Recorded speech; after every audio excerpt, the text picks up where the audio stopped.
are you, and what do you do here at PAX?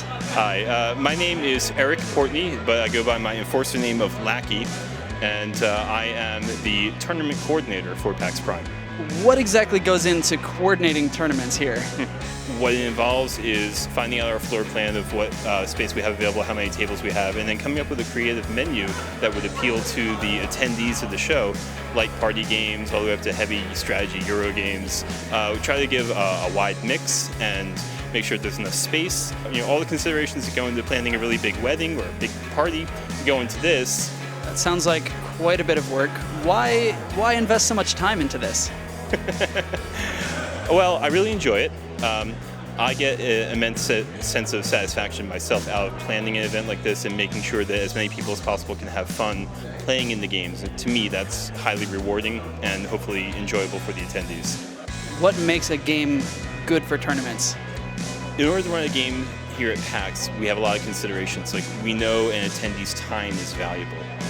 It doesn't make sense to schedule Twilight Imperium to be a tournament here because you're going to be locking someone up for 12 hours and then they lose a good portion of their experience here at the show.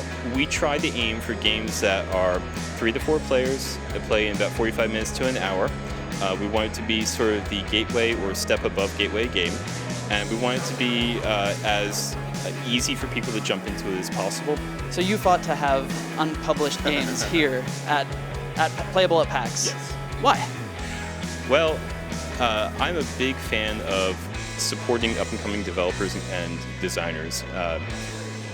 There's been a growing upswell of things like the Protospiel or Unpub conventions that mostly have been out over on the East Coast or been in the Midwest, and there hasn't been much of a presence here at PAX or here on the West Coast conventions. I think it's really important to nurture the community of the next group of gamers who are becoming designers and give them the chance to show their ideas to the world.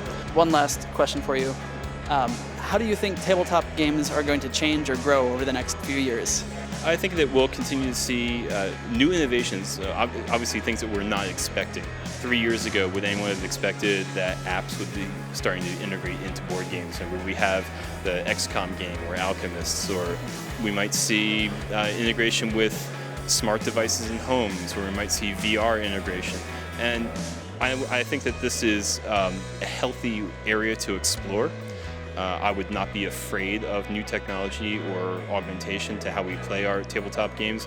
I am not of the opinion that we need to be purists, that our cardboard is cardboard and that's sacred and we can't do anything to sully that in any way. I think that there's an opportunity for us to grow and look at some of the successes that are done maybe in the video game industry or maybe in the role-playing industry and see how that can be applied to board games and vice versa. Lackey, thanks so much for taking time out of PAX to talk with us. Thank you very much. Yeah. It's good to talk to you. Thank you.